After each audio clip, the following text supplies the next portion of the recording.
नमस्कार। आज की बात में आपका स्वागत है। आज सबसे पहले बात करेंगे बंगाल की। आज बंगाल में वो हुआ जो देश के इतिहास में पहले कभी नहीं हुआ, कहीं नहीं हुआ। ईडी की रेड को रोकने के लिए खुद चीफ मिनिस्टर पहुंच गए।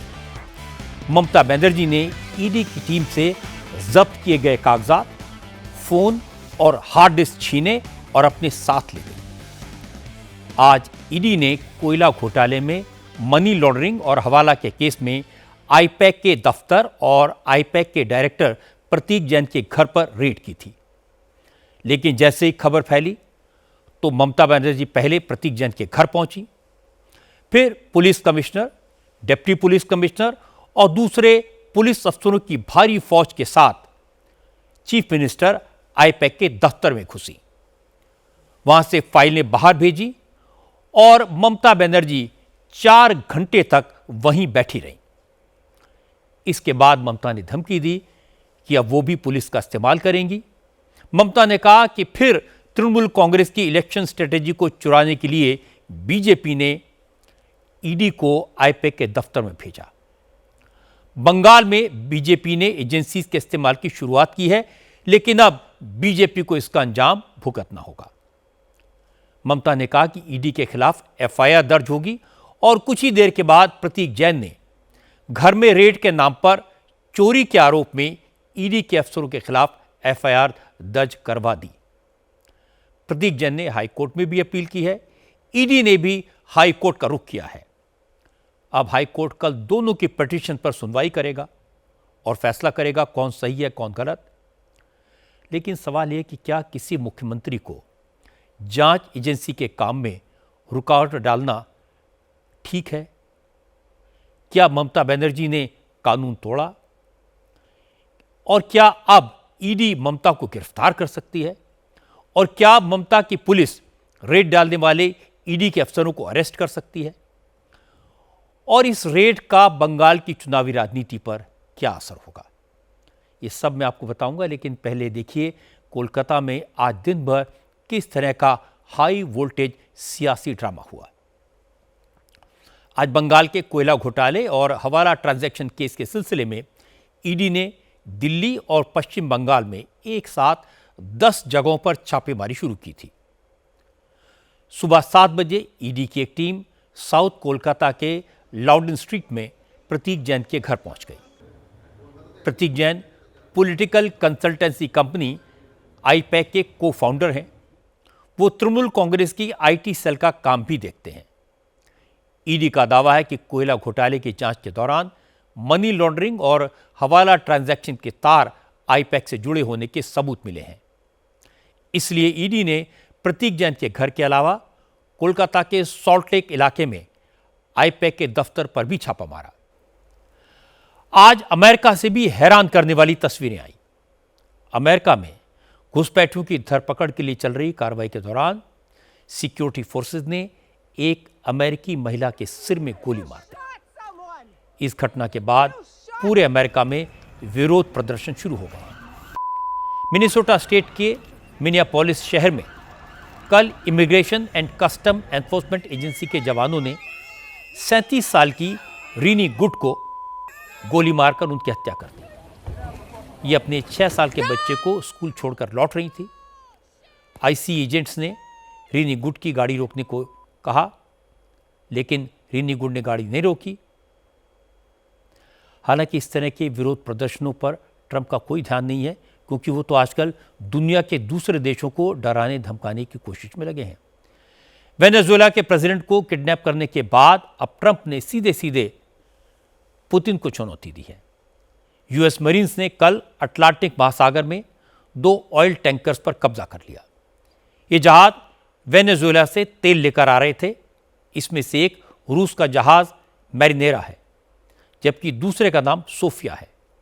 अमेरिका ने रशियन फ्लैग वाले ऑयल टैंकर मैरिनेरा को नॉर्थ अटलांटिक में जब्त कर लिया है, जबकि दूसरे शिप सोफिया को कैरेबियन सी में पकड़ लिया गया है।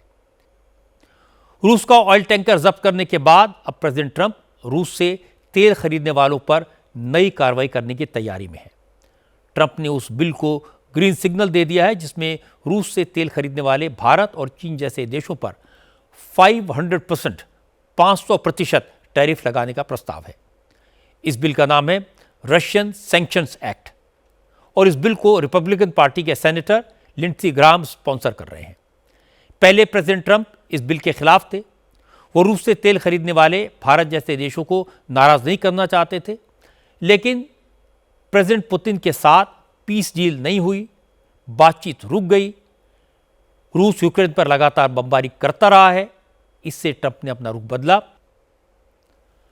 अब दिल्ली की बात करते हैं। दिल्ली के तुर्कमान गेट इलाके में पुलिस पर जो पत्थरबाजी हुई थी, उसके मामले में अब तक 11 लोगों को गिरफ्तार किया जा चुका है। दिल्ली पुलिस ने मस्जिद पर बुलडोजर चलाने की अफवाह फैलाने और पुलिस पर पत्थरबाजी करने के आरोप में आज 6 आरोपियों को गिरफ्तार किया। पुलिस के साथ साथ एमसीडी का एक्शन भी जारी है। आज भी फैज इलाही मस्जिद के पास बुलडोजर चला।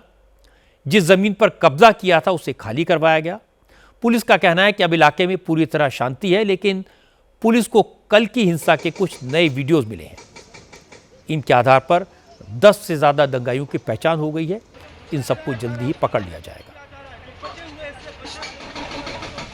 तुर्कमान गेट हिंसा मामले में पुलिस के रडार पर कुछ सोशल मीडिया इन्फ्लुएंसर्स भी हैं। इन लोगों के आईडी से भड़काऊ वीडियो पोस्ट किए गए थे। लोगों को हिंसा के लिए उकसाया गया था। पुलिस अब इन अकाउंट्स को भी चेक कर रही है।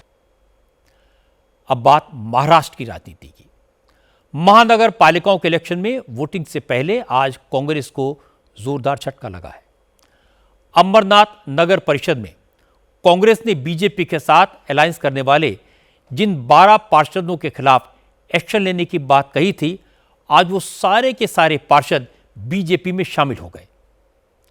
अब अंबरनाथ में कांग्रेस का कोई पार्षद नहीं बचा, वो सब बीजेपी में आ गए। मजे की बात है कि कल बीजेपी के जो नेता कांग्रेस के पार्षदों से सपोर्ट लेने को गलत बता रहे थे, आज उन्होंने ही कांग्रेस के पार्षदों को बीजेपी की मेंबरशिप दिलवाई। नवी मुंबई में महाराष्ट्र बीजेपी के अध्यक्ष रवींद्र चव्हाण की मौजूदगी में कांग्रेस के सारे 12 पार्षद बीजेपी में शामिल हुए। इससे कांग्रेस के नेता खासे नाराज हैं।